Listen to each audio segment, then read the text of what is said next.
terima kasih kepada Dr. Farouk dan juga soalan-soalan hampir lebih kurang 6 questions. 2 international questions from Indonesia and Singapore, another 4 from the locals, and again, basically most of it is about PAS. I don't know why you guys are so interested in PAS. I hope I can give you the clarity that you need, although it is not a guarantee that I will answer to your needs and what you want, but it's definitely something that is, I think, a reality now, because the present government is so weak. See, it's so weak that the people want an alternative. They want satu alternative. Although I always stress this to the people of PAS, that look, we cannot be seen to receive support just because they hate Barisan Nasional, or just because they hate UMNO. It's because they don't have choice. For me as a politician, it's good. As long as UMNO is rotten, it's good for me. But that won't last long. I always believe politics is not about going to power. Politics is about educating the masses through politics. There are things that politicians can do which others cannot do. Yes, they hold power. Yes, they can be authoritative. But yes, they can be also the most influential factor to educate the masses. Okay? So dua benda ini yang kalau kita kaji dalam sejarah Islam, di literature of Islam, you will find why there is so much concern of the Prophet sallallahu alaihi wasallam to always educate the companions which he knows will one day be the leaders for the people, and they're going to spread the word all over the world.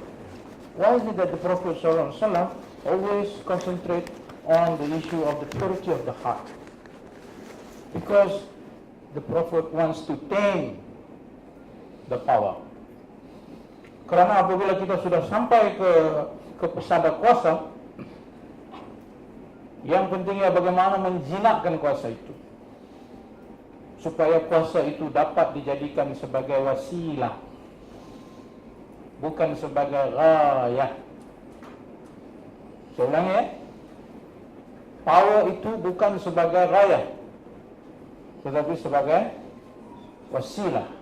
Yang disebut-sebut tadi oleh Profesor Doktor tentang al-adlu, to erect justice, ya, wala yajrimannakum syana'anu qaumin ala alla ta'dilu i'dilu huwa aqrabu littaqwa. Benda ini amat indah disebut kerana nilainya yang begitu tinggi. Tapi soalannya, bila seorang pemimpin itu berada di pusat kuasa, apakah benar-benar dia mampu melaksanakannya? Kerana godaan-godaan kuasa itu terlalu besar. Sebab itu Abu Zar Al-Ghifari diberi nasihat, jangan sekali-kali engkau mengambil apa-apa bentuk kuasa.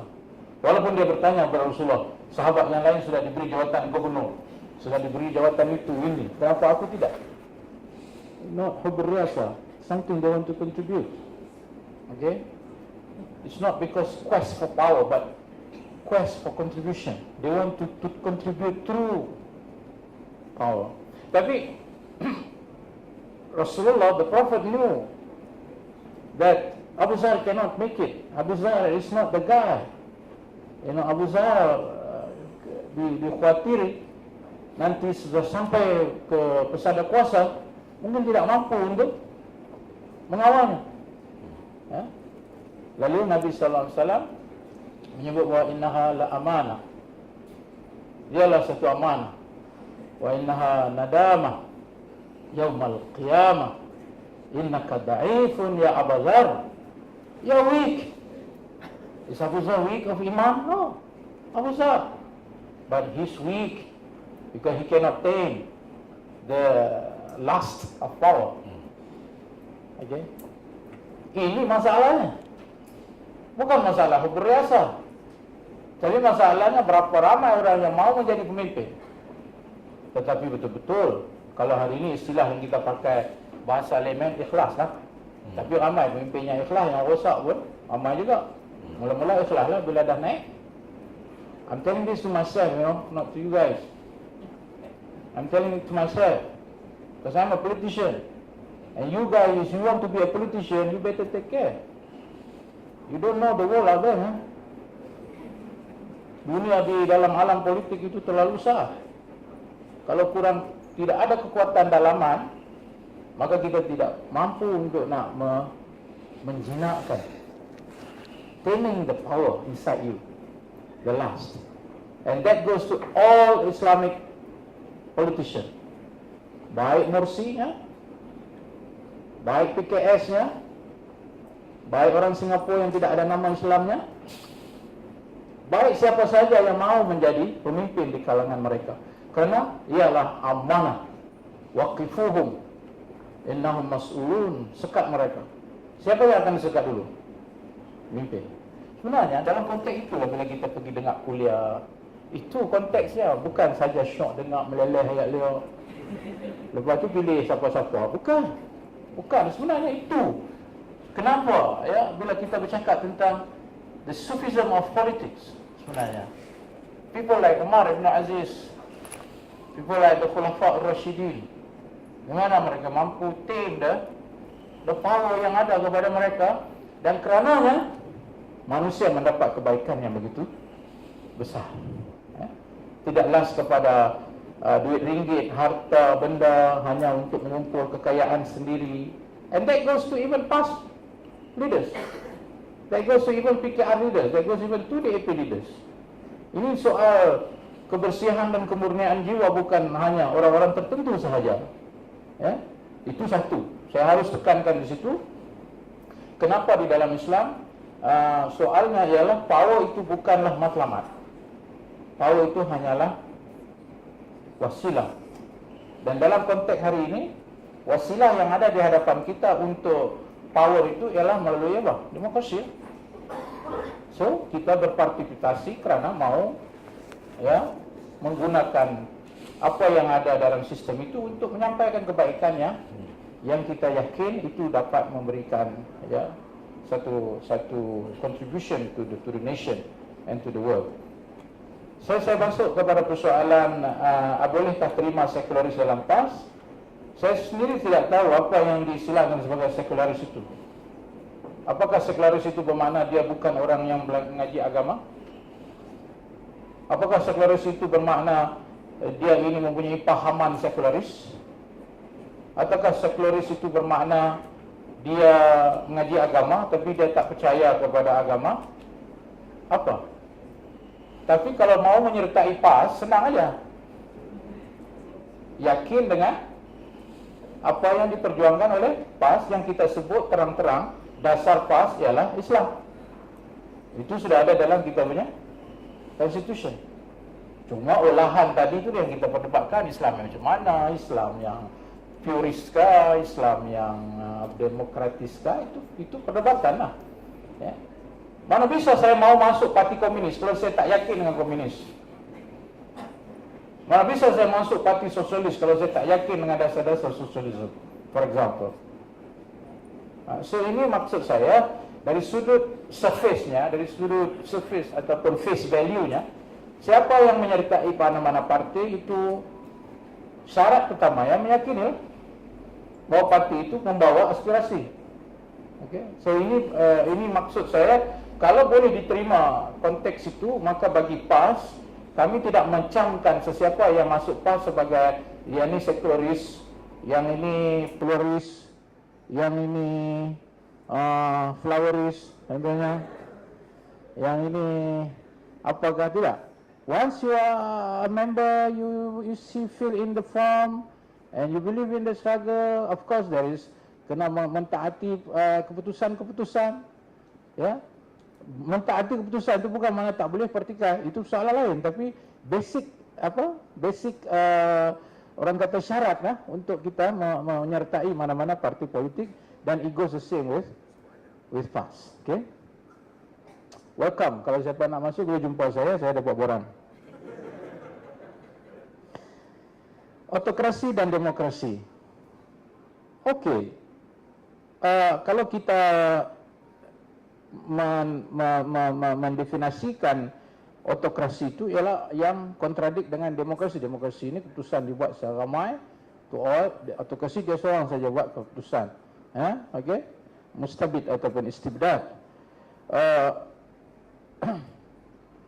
Kalau kita berbicara tentang values, melalui pahaman kita terhadap Islam, walaupun tidak disebut kalimat istibdad ataupun autokrasi, tetapi Nabi Muhammad SAW diajar dan dia praktikkan satu konsep bahawa berunding itu adalah lebih baik dalam maslahah ammah, tu makna kepentingan awam.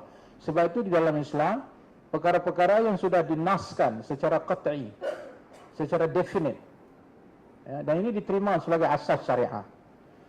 Aqimus salah, dirikan salat. Lalu Nabi kata, sallu kama ra'aitumuni usalli. So you pray 5 times a day. You don't go and tell the Prophet, can I add 6 or can I have 3 only? Why? Democracy. I want to ask you, for example. Okay? Yes, democracy you can ask me, but that is already been definitive. Okay? Puasa dan sebagainya. Yang ni saya rasa very basic understanding lah. Kalau itu pun kita tak boleh sampai kepada keputusan, maka suatu tentu kita tersasar daripada makna syariah itu sendiri. Dan ada perkara-perkara dalam syariah yang lebih besar. Yang lebih besar yang Nabi SAW tidak diberitahu secara spesifik, tetapi diberitahu secara prinsipnya saja, dengan maksud open-ended. Contohnya, wasyawirhum fil amri. Berundinglah mereka dalam urusan apa? Amri itu dalam urusannya mala nassa fihi. Barang apa yang tidak ada nas padanya. There is no definite saying that you must do this. For example, dalam taktik peperangan, al-harbu khud'ah, kata Nabi SAW.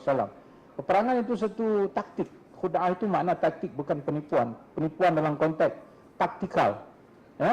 Al-harbu khud'ah. Masa peperangan Ahzab, dia juga dikenali sebagai peperangan Khandaq. Nabi SAW berbincang bagaimana 10,000 tentera Ahzab berkumpul daripada Bani Tamim, daripada Bani Ghaffar, yang mereka, kita kata, the final onslaught to the Madinah. Mereka nak habiskan, nak terminate Madinah. Nabi SAW menggunakan kaedah asyiru ilayya ayyuhal qaum. Asyiru ilayya itu maknanya, bagi saya pandangan-pandangan kamu, tunjukkan aku apa kata kamu untuk mempertahankan Madinah ini. Lalu antara pandangan yang paling terbaik dilihat sebagai satu yang praktikal dan sesuai dengan konteks nak memelihara Madinah daripada diserang, ialah seperti yang dicadangkan oleh Salman Al-Farisi, yang menyatakan, kami orang-orang Parsi kalau berperang, kami mengorek parit yang luas supaya parit-parit ini menjadi kubu. Dulu mereka tak pernah bayang parit boleh menjadi kubu. Yang mereka bayang kubu yang dibina, tapi bukan kubu yang dikorek, ataupun hari ini dikenali dalam taktik perang sebagai the trench war, yang dipakai dalam Perang Dunia Pertama dan juga Perang Dunia Kedua. Kerana mengorek dalam itu sendiri boleh menjadi kubu, bukan hanya membina tembok. And that was something new to the Prophet and to the Arabs on the whole. The Arabs never used such tactics. But did the Prophet reject such idea just because it come from Farsi yang Majusi yang sembah api itu? Just as long as the benda itu tidak ada nas.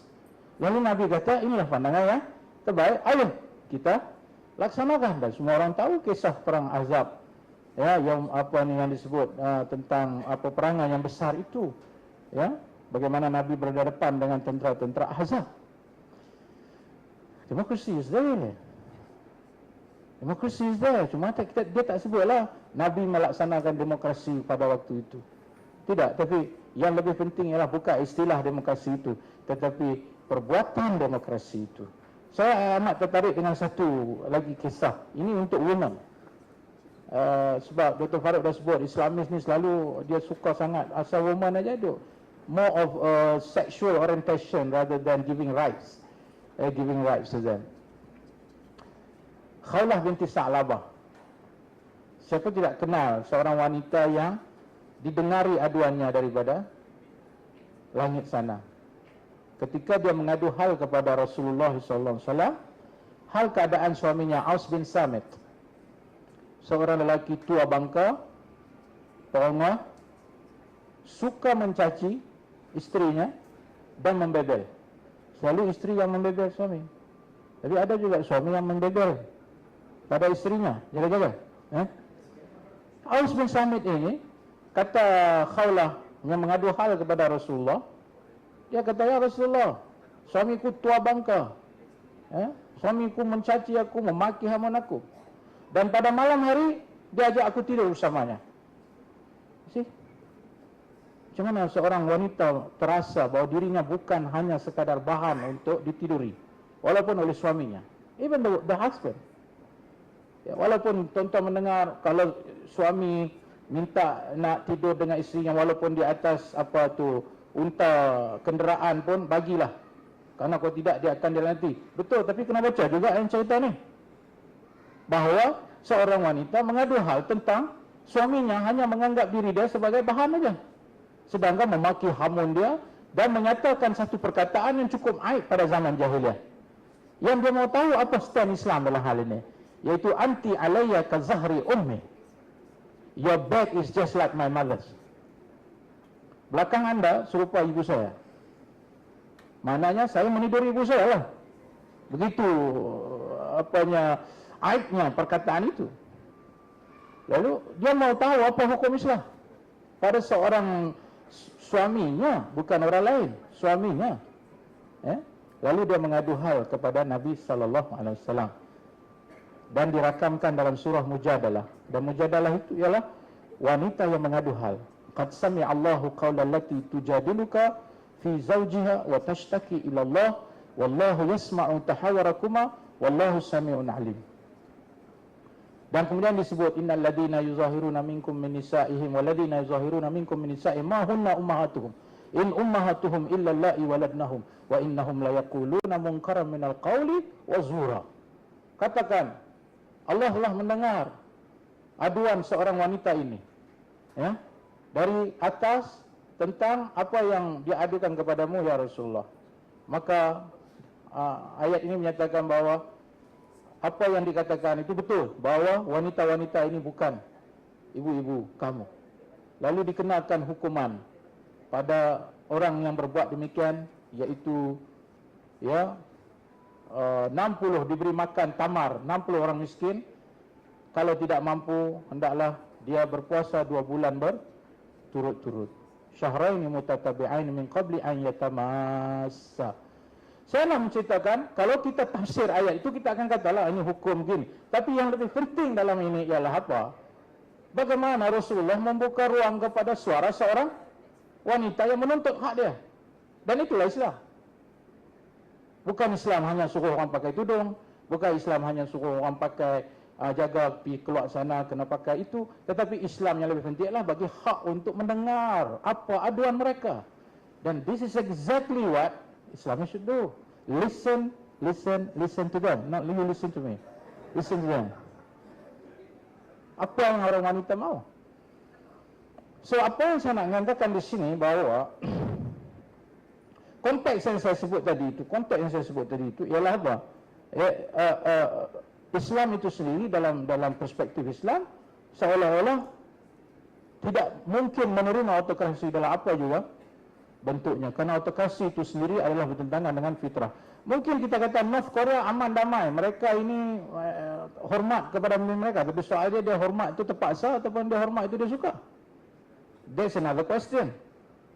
Taat itu bukan boleh dipaksa. Taat itu mesti datang dengan keadaan suka dan menghormati. Bukan dia buat itu kerana dia dipaksa, dia kalau tak ikut dia akan denda dan diseksa sebagainya. Sedangkan kalau tanya kepada saya, tentulah demokrasi itu lebih kepada fitrah manusia. Tetapi ingat, demokrasi itu mestilah demokrasi yang bertanggungjawab, bukan anarki. Atas nama demokrasi dia akan lead to anarki. Tidak ada sistem, tidak ada pertanggungjawaban. Itu kisah lain. Tapi demokrasi yang saya maksudkan tadi dengan nilai-nilai consultation, tapi at the end of the day, do you have to make decision? Yes, you have to make decision. Kalau tidak, asal kata demokrasi, kita biarkan semua orang memberi pandangan, akhirnya semua pandangan itu adalah keputusan saya. Mana bisa? Kita harus come to a conclusion. Fa'idha azamta fatawakkal 'ala Allah. Have you decided? Then you tawakal kepada Allah, ya. Socialist atau komunis itu, socialism is more of an ideology.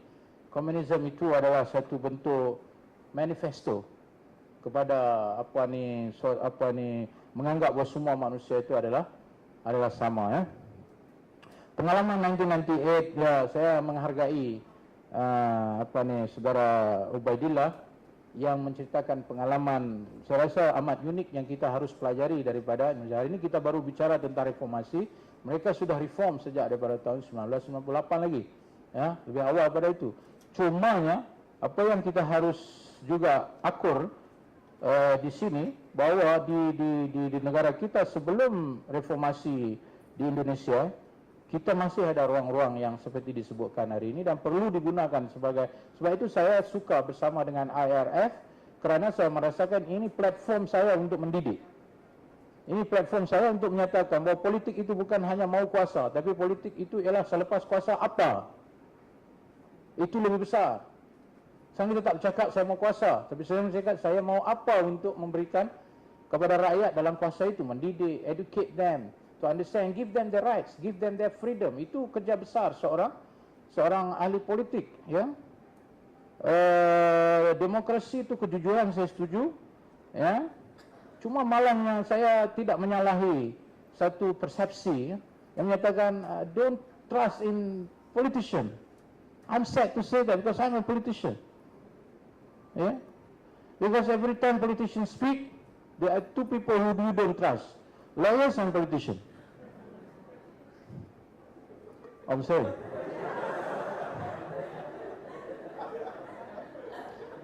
Well, bagilah sekali-sekali samalah.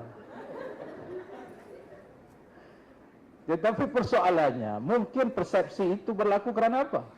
Kerana the impression is that selalunya orang politician ini hanya pandai bercakap je. Bila sudah dapat kuasa, habis. Mula terdedah dengan godaan-godaan dunia dan sebagainya. Ya, saya tahu perjalanan PKS. Hari ini juga kita melihat bagaimana PKS sudah menurun sokongan dia kepada rakyat, karena rakyat sudah tidak boleh lagi menerima retorik. Mereka mau melihat apa yang mau dimakan hari ini, apa yang mau diminum hari ini dari segi rakyat yang banyak itu. Ya. Sama juga dengan kita. PAS, ya, PAS for all, Islam untuk semua. Ya, indah didengar. Islam adalah penyelesaian. Ya, indah didengar. Tapi apa dia? Apa dia kalau soal hubungan dengan bukan Islam? Nanti yang saya akan sebutkan di sini. Ya, baru semalam saya bertemu dengan sebahagian daripada padri-padri di Ipoh untuk berdialog dengan mereka, dan pada 31 ini insya-Allah saya akan bersama dengan ketua-ketua padri seluruh negeri Perak. Dalam mesyuarat mereka memberikan penghargaan untuk saya berucap barang 10 minit untuk menyatakan sikap PAS kepada mereka. Dia sukar untuk saya menyatakannya, tetapi saya juga harus bersikap jujur kepada stand Islam. Bukan saja stand parti, tapi juga stand Islam. Dan saya juga harus memahami, kalau saya menjadi pemerintah, if I were the government of the day, I have Muslims in my hand and I have non-Muslim in my hand. I have Christians, I have Buddhists, I have Hindus. Tomorrow they are going to celebrate Deepavali, Thaipusam, yeah, tomorrow. So you don't tell me, setelah saya naik jadi pemerintah, oleh karena saya ini Islam, parti Islam, saya menyatakan from day onwards no Thaipusam. From today onwards gereja-gereja ini akan dibiarkan. I don't think that give the impression of what Islam is, rahmatan lil alamin. He's saying alamin, not to the Muslim but to the alam. So one of it is what? Lakum dinukum waliyadin. La ikraha fid din. Ya, qad tabayyana rusydu minal ghayy. Tidak ada no compulsion in religion. Your faith is to you, my faith is to mine. But the one thing that the Prophet taught us, yang ajar kita, ialah apa? Memberi hak kepada mereka yang berhak. Hatta dalam urusan agamanya, hatta dalam urusan ibadatnya.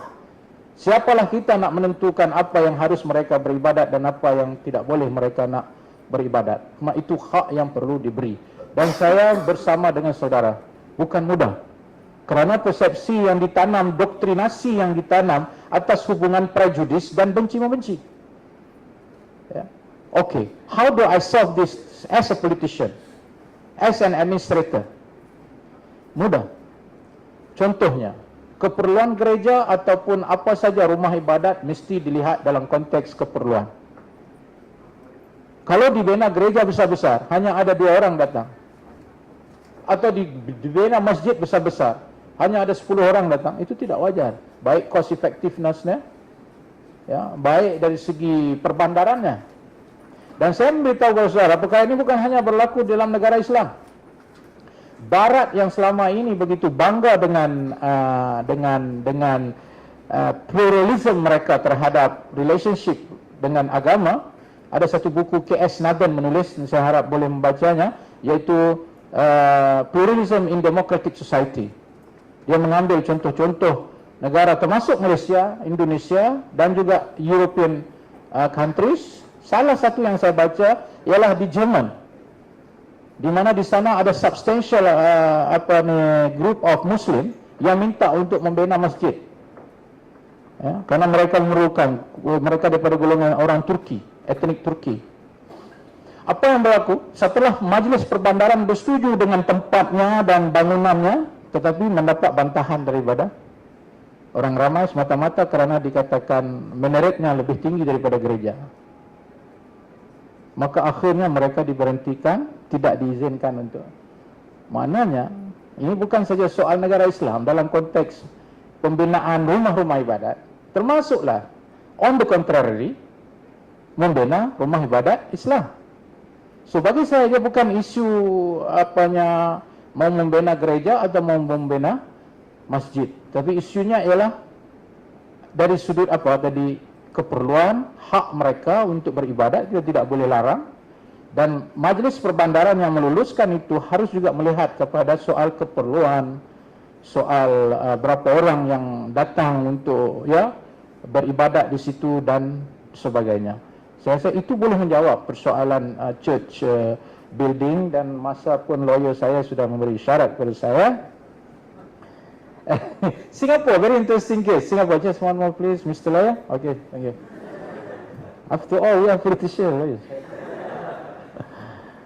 Di Singapore, very interesting. Saya seringkali ke negara-negara yang minoriti Islam, di UK, di US, di Kamboja, ya, di Vietnam, Thailand baik. Ya. Saya sering menyatakan kepada golongan minoriti ini, kamu mempunyai masalah kamu tersendiri. Definitely in Singapore you cannot, register Parti Islam Singapore contohnya. Ya. And for your information, PAS sudah menubuhkan parti PAS di Singapura pada penubuhannya tahun 54 atau 55 begitu, yang diresmikan oleh Amaluddin Darus. Sebab saya ada baca dalam salah satu daripada bahan sejarah PAS bahawa PAS pernah sampai ke Singapura, dan saya masih ingat Amaluddin Darus memberitahu kepada orang ramai, walaupun kita minoriti di sini, maksudnya di Singapura, tapi kita kena ingat saudara-saudaraku bahawa yang lebih utama daripada itu adalah mendakwahkan perjuangan kita kepada orang ramai. So there's a sense of politik and dakwah at the same time. Mana pemimpin dulu pernah berbicara tentang siasah wa dakwah wa siasah sebenarnya, bukan baru. Tapi apa yang saya katakan di Singapura dengan sistemnya yang agak ketat kepada sistem yang dengan suasananya yang ada itu, tentulah saya tidak menyatakan bahawa semua keadaan kita mesti sama. Malaysia juga tidak sama seperti di Mesir. Ya? Kalau siapa yang merasakan dia mau bawa pemikiran totok ikhwan, lalu melaksanakannya di Malaysia, memang dia silap dan dia tidak faham apa yang diajar oleh ikhwan sebenarnya. Ikhwan pun tidak mengajar demikian. Ya. Kalau saya merasakan bahawa saya kena buat macam Singapura, macam Malaysia, juga tidak betul. So the issue of Singapura dengan keadaan dia, ya, terpulanglah kepada kebijaksanaan orang Islam di situ untuk meletakkan prioritas apakah yang mereka harus ada di dalam konteks demokrasi di Singapura, dan kita harus menghormati keputusan-keputusan mereka. Yang kedua ialah tentang persoalan kalau Islam itu hanyalah kita terfokus kepada substance, mengapa harus kita menamakan diri kita Parti Islam? Sebab itu lebih formatif.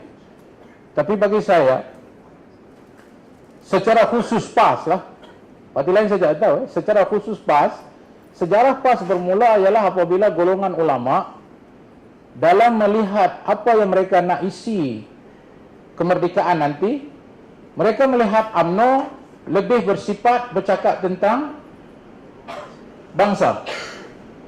Lalu di kalangan ulama dalam UMNO juga memikirkan mereka harus ada satu alternatif untuk bercakap tentang Islam itu dengan lebih terang-terangan. Maka sebab itulah beberapa kelompok ulama berjumpa dan bertemu dalam beberapa pertemuan awal, sehinggalah pada tahun 1951 pada mulanya mereka mau menubuhkan persatuan Islam setanah Melayu. Tapi akhirnya mereka bersetuju untuk menubuh sebuah entiti politik yang namanya ialah Parti Islam Setanah Melayu, dan dari situlah sejarah PAS bermula. Okey, kerana ada latar belakangnya. Kemudian dia berkembang menjadi Parti Islam se-Malaysia, hinggalah hari ini dikenali sebagai The Pan Islamic Party atau The Islamic Party of Malaysia. Tapi bagi saya, saudara, bukanlah maksud saya sedemikian maka saya menyatakan nama itu tidak perlu. Nama itu ada sejarahnya tersendiri. Tetapi yang penting ialah bagaimana parti ini boleh bergerak, evolve dalam realiti yang dia hadapi hari ini dengan menumpukan kepada substance daripada form dalam konteks ideologi Islam itu sendiri. Adapun Nur Khalis Majid menyatakan Islam yes, political party, Islamic party no, itu mungkin mempunyai sejarahnya yang tersendiri di Indonesia. Tapi kami di Malaysia, itulah sejarah kami, dan saya tidak boleh bayangkan jika nama PAS itu ditukar kepada nama lain. Tapi adalah lebih penting saya bayangkan bagaimana perjuangan PAS dari segi isinya itu bertukar dengan realiti yang ada. Okey. Dan semestinya demokrasi lebih kepada ijma'. Ya, sudah tentu demokrasi itu memberi ruang pada semua pihak. Siapa saja yang merasakan tidak setuju, maka dia boleh luahkan perasaannya. Sebenarnya ballot box is a form of shura in a very massive manner. Cumanya bagaimana rakyat diberi ruang untuk mereka mendapat yang terbaik. So democracy is also about media, democracy is also about freedom of expression. Hatta hari ini kita berdepan dengan golongan LGBT, for example. I may not agree with LGBT as far as their behavioral is concerned, but I have to engage with them because they have the rights to give their opinion. Okay, so itu perkara-perkara yang saya rasa sukar bagi seorang parti Islam berbicara demikian. Tapi saya tidak ada pilihan karena saya memahami bahawa Islam itu perlu memberi rahmatan lil amin kepada semua. Okey, terima kasih pada semua soalan. Allahu a'lam. Terima kasih Doktor atas jawapan-jawapan yang diberikan. Mujur mic ni dia tak ada kaki tu, kalau tak saya dah tarik dah sikit. Okey, jadi kita sampai ke penghujungnya. Actually kita dah langgar sedikit masa. Terima kasih jazakumullah khairan katsira kepada kedua-dua panelis. Saya rasa tidak perlu kepada conclusionnya, cuma ingin saya kongsikan satu pandangan yang diberikan oleh Mustafa Akil, penulis Islam Without Extremism. Dia kata instead of debating between Islam and democracy, it's now the time to question what is Islam is going to do with democracy. So kalau kita nak debate tentang Islam dan demokrasi ni, saya rasa dah it's so yesterday dah. It never ending, kan? Kok mana pun dah pusing dengan Hizbut Tahrir tu. So biarkan mereka dengan lagu-lagu mereka, kita move on. Okay, jadi aku qauli hadza wa astaghfirullah li wa lakum. Assalamualaikum warahmatullahi wabarakatuh.